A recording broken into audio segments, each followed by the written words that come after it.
วันนี้อบจ.ออนทัวร์จะพาไปชมจุดแลนด์มาร์คของอำเภอบ้านโคกนะคะคือภูสนาวไปชมกันเลย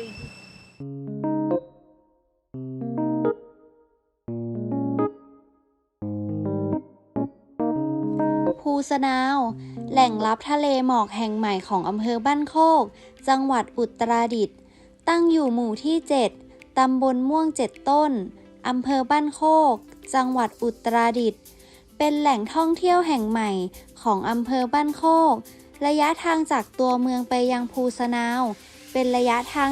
180กิโลเมตรอยู่บนเนินเขาที่มีความสูงชันมีเส้นทางแคบ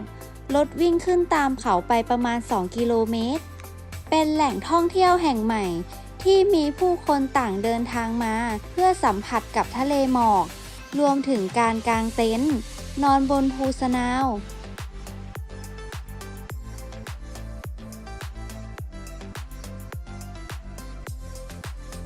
สำหรับการเที่ยวภูสนาวต้องเตรียมคือ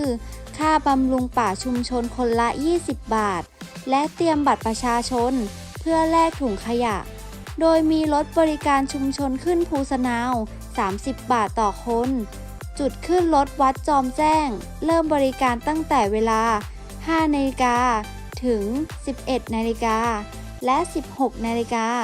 ถึง 18 นาฬิกา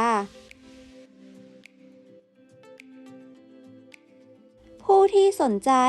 สามารถติดต่อสอบถามได้ที่เพจมักเที่ยวม่วง 7 ต้นภูดู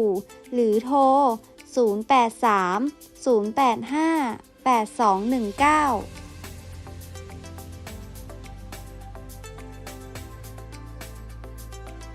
อย่าลืมกดไลค์ กดแชร์ กด Subscribe กันด้วยนะคะ